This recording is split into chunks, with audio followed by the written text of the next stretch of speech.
Fala aí, eu sou o Luiz Otávio. Eu sou a Ana Cláudia, nós somos os dois faladores. Dia 21 estreia na HBO Max Pacto Brutal, o caso Daniela Pérez. Nós já assistimos os 2 primeiros episódios e vamos dizer pra vocês o que nós achamos.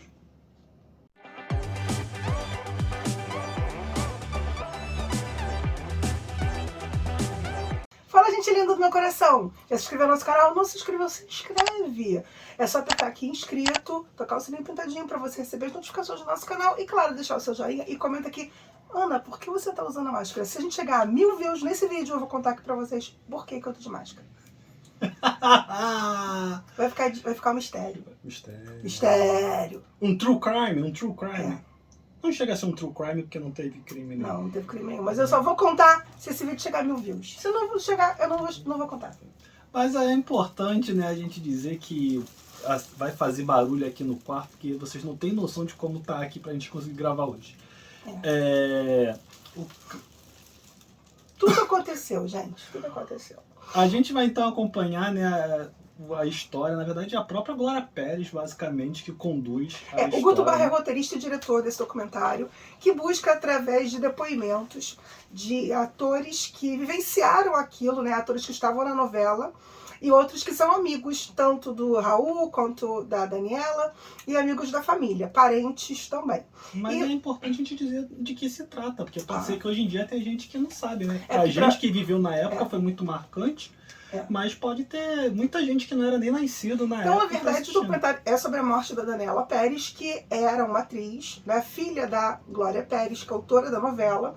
Dessa novela é autora de vários sucessos.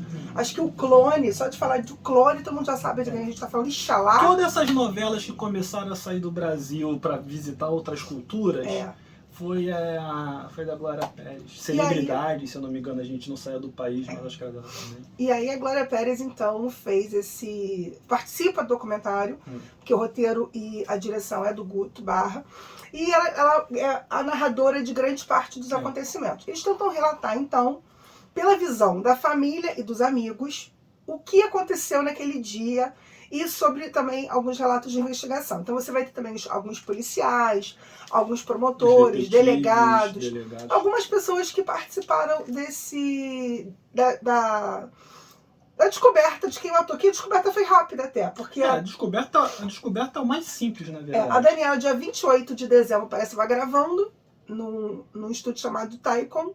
Não sei nem se ainda existe, aqui na Barra da Tijuca, no Rio de Janeiro. E ela saiu de lá, saiu ela e mais 2 atores, o Guilherme de Pádua e a Marilu Bueno. Ela tirou foto com os fãs que ficavam ali na porta, no estacionamento. E dali ela ia para casa, e mais tarde ela tinha um ensaio para um espetáculo que ela ia participar. Dali ninguém mais tem notícias dela. Lembrando que o caso aconteceu em 92, não tínhamos celular. Não como a gente tem hoje, né? Então, o Raul já começa a achar estranho, porque esse não era o comportamento normal dela. A mãe também começa a achar estranho. Os outros artistas que estavam nesse ensaio também acharam estranho. E todo mundo começa a se ligar. Raul pega a moto, sai por aí pelo Rio de Janeiro, achando que ela podia estar com o carro quebrado, um acidente. Sai pelas avenidas da Barra procurando por ela e não encontra.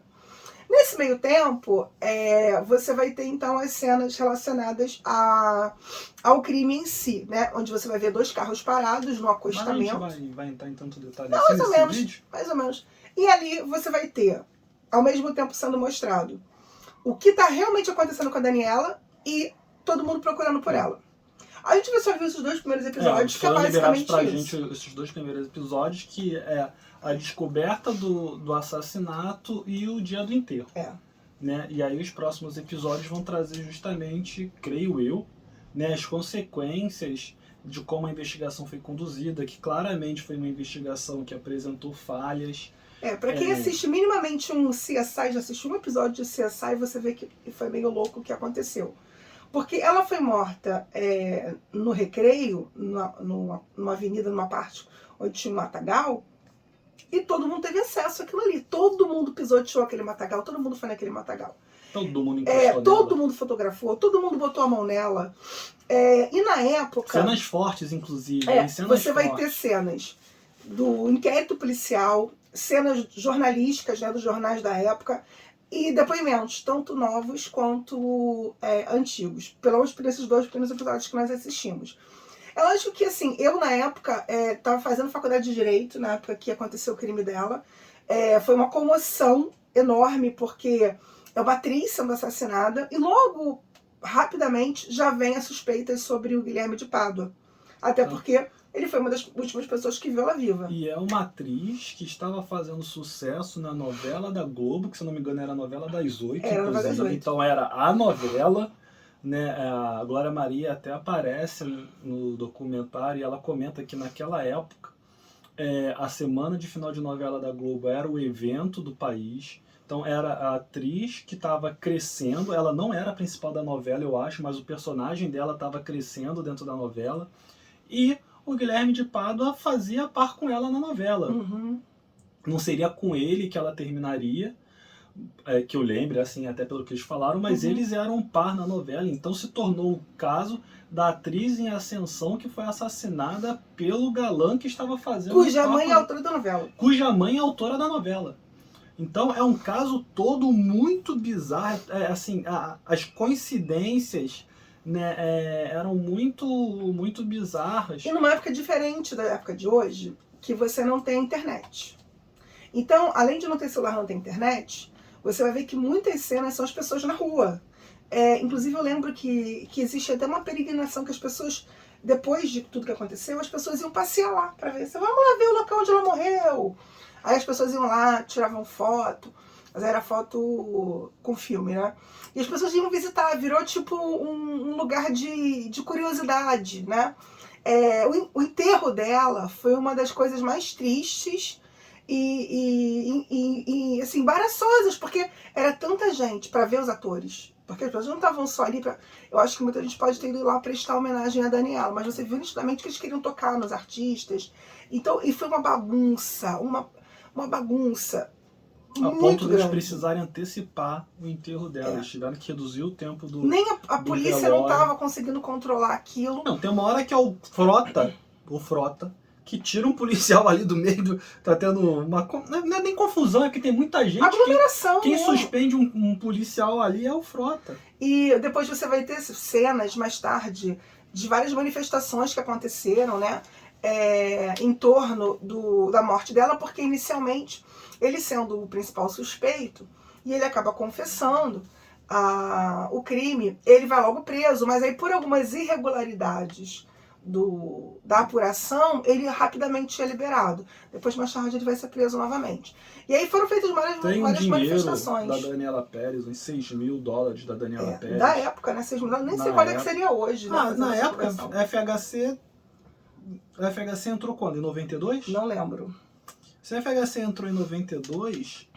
A FHC era 94, a FHC entrou em 94. Você tem que fazer um cálculo danado. Mas se foi no início do plano real, tava na paridade.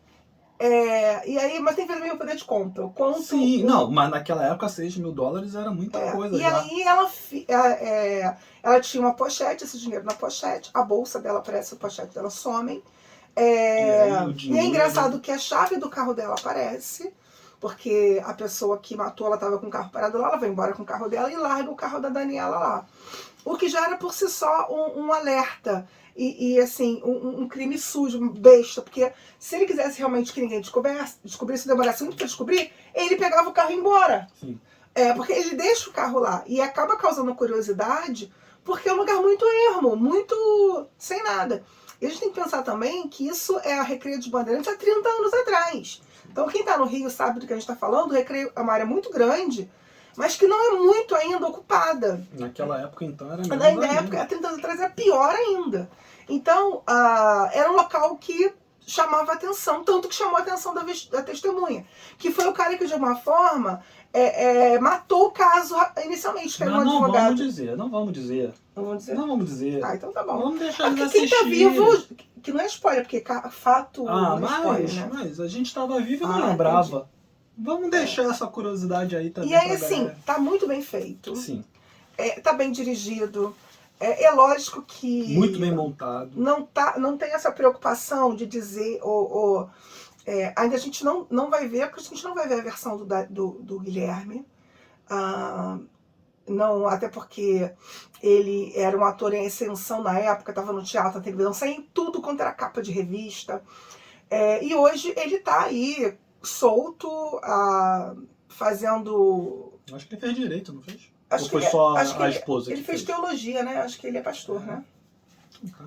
Ele é pastor, ele é casado, tem a vida dele lá.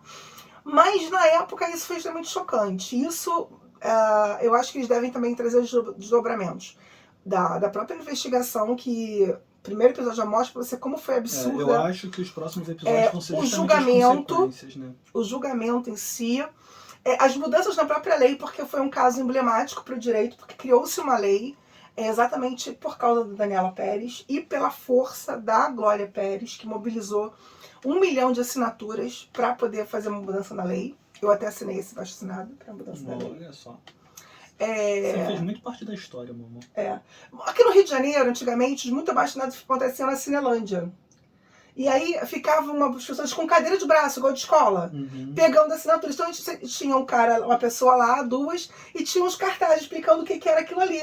Aí se você chegava perto, a pessoa te explicava mais e perguntava, você pode assinar esse abaixo-assinado? Hoje em dia os abaixo-assinados são virtuais, né? Muito diferente. Então na época eu assinei o abaixo-assinado lá da Glória Pérez, então acredito que possa também passar por isso. E também falar sobre a perspectiva da Glória, principalmente, né? Que ela, embora já tenha feito várias reportagens, ela nunca fez nenhum livro, ela não chegou a fazer ela mesma, fazer um roteiro para contar essa história, que é uma história bem forte. E ela comenta, né, que ela resolveu fazer... Não é que ela resolveu, mas que ela participa do documentário porque ela quer dar a versão da Daniela.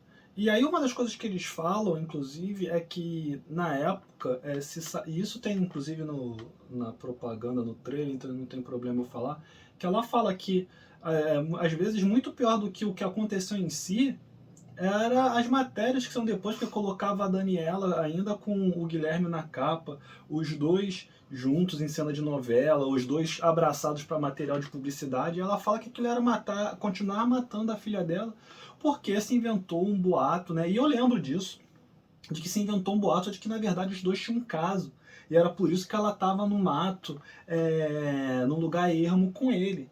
Então uma das coisas que eu acredito também que ela tenha topado fazer isso, além, claro, do fato de estar celebrando, uma celebração mórbida, né? Mas... Vai fazer 30 anos agora, né? Não, 20. 21 anos, fez 20 agora no passado. Não, vai fazer 20 agora, porque é de 92. 2022. Verdade, dezembro agora.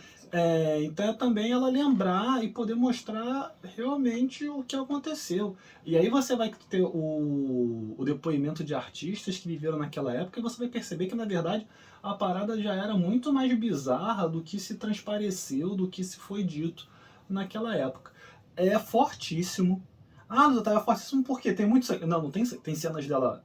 Tem as fotos, as imagens dela morta, tem as imagens dela no caixão, mas a história como um todo é muito forte.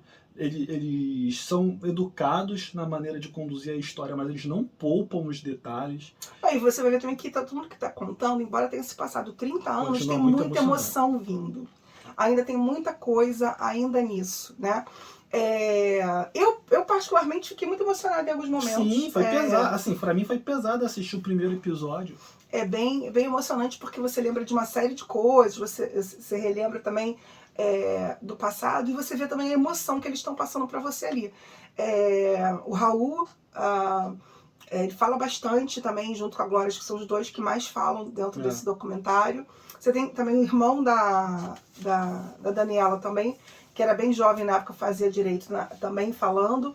Porque os atores vão aparecendo de acordo com os acontecimentos. Então, você vai ter a Cláudia Raia aparecendo mais depois que se descobre o que aconteceu, o próprio Frota, o Maurício Matar, mas o Raul Gazola e a Glória Pérez, eles vão aparecer mais, porque eles estão desde o início com ela. E outros não aparecem porque morreram, que é o caso da Marilu, que tem um depoimento muito importante também nessa história aí, devido ao fato dela ser uma das últimas duas pessoas que saíram com ela da Taikon.